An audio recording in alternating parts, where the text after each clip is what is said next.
La divinité dont qu'incarne tout être humain, encore appelée énergie aérienne, est une divinité qui s'occupe de la propulsion de l'élévation matérielle et financière. L'un parmi les 4 éléments de la nature, il est désigné par l'élément air. Quand on parle de la divinité dans, il faut s'attendre à l'air tout simplement.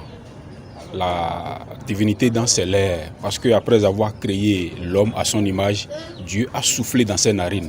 Donc si on dit divinité dans, c'est l'air, parce que c'est ce souffle qui donne vie, donc dans donne vie. Tout être vivant représente une divinité dans, en personne et en déplacement. Donc si vous allez à l'école des grands prêtres de la divinité dans et que vous suivez les instructions, vous faites les sacrifices, les offrandes, normalement comme cela se doit, vous pouvez être facilement adepte de la divinité dans, puisque dans habite en chacun de nous. Chaque être humain est né avec son propre don. Et le don est constamment sur nous en tant qu'être humain. Si vous regardez très bien l'être humain, vous allez voir qu'il y a une colonne sur le dos, qu'il y a un trait qui porte de la hanche jusqu'à la tête. Et dès qu'une seule pousse d'os se brise, l'être humain peut mourir. C'est le dent qui accompagne l'être humain, qui désigne tout mouvement sur l'être humain. Le dent, en premier temps, représente le symbole de l'arc-en-ciel, donc le jour, l'élément air, qui valorise en même temps le lissard. Quand on parle de dents, on parle d'une divinité constamment qui a un porte-bonheur.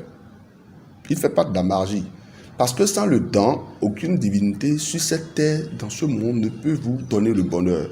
Même quand une divinité vous protège, pour qu'il vous ouvre les portes du bonheur, il faut le dent. Dent, ça représente l'air.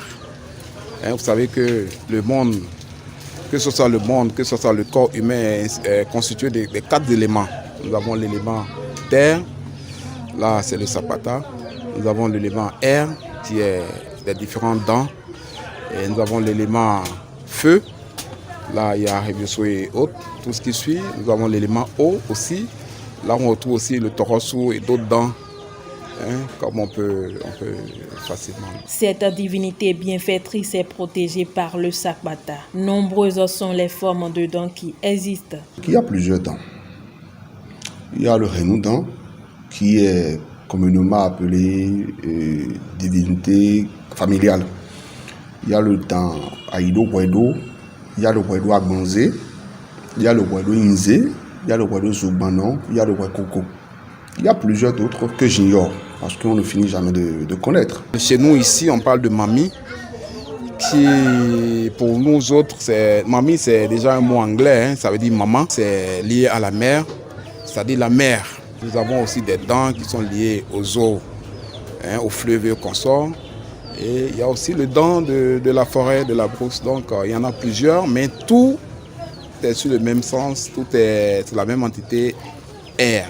Nous pouvons citer celui d'origine familiale appelé Renoudan, celui océanique Roumédan, celui d'origine volcanique Somédan, l'arc-en-ciel Aïdo Wedo, les entités de l'eau douce Tomédan, le python royal Kweda Dangwe, pour ne citer que ceux-là. Évidemment, il y a plusieurs sortes de la divinité dans que nous connaissons. Il y a plusieurs types de divinités dans. Quand nous allons rentrer dans les différentes catégories de la divinité dans, elles sont nombreuses.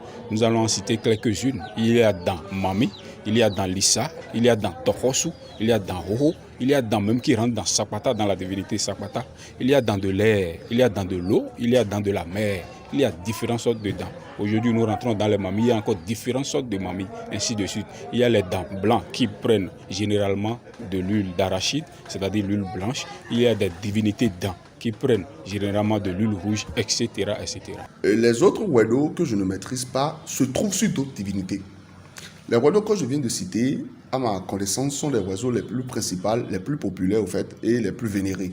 Les autres oiseaux se trouvent sur d'autres divinités. Par exemple, on peut trouver d'autres oiseaux, par exemple, sur la divinité Apuké, qui est une divinité de mer, sur la divinité Ablo, Uji, Siweke, sur Papa Densou, sur plein d'autres divinités.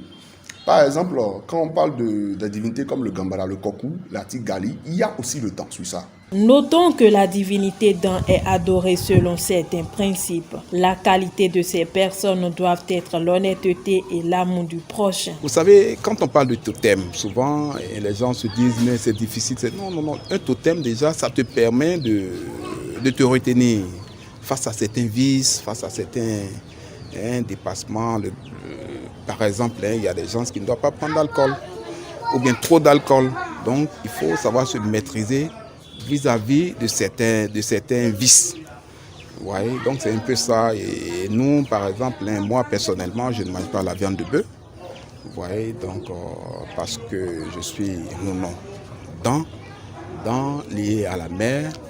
Et vous voyez que même jusqu'en Inde, c'est pareil. Les Indiens ne mangent pas le bœuf, ils ne tuent même pas le bœuf. Le bœuf est vraiment bien gardé là-bas et tout. Voilà, c'est un peu ça. Il y a plein d'autres interdits. Quand on parle de la divinité Dan, il faut souligner que chaque divinité a ses jours.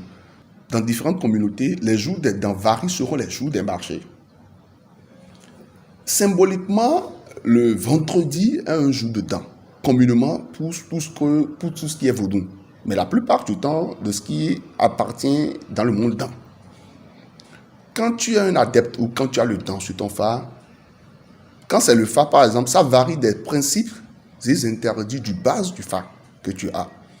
Quand c'est que tu as été initié à une divinité Dan, on t'interdit par exemple de tenir des relations, c'est-à-dire des rapports, du jeudi soir, c'est-à-dire du jeudi soir où ils sont 0h au vendredi, jusqu'au vendredi soir où ils sont 0h pour le samedi. Tu ne dois pas avoir des rapports, même si tu es marié.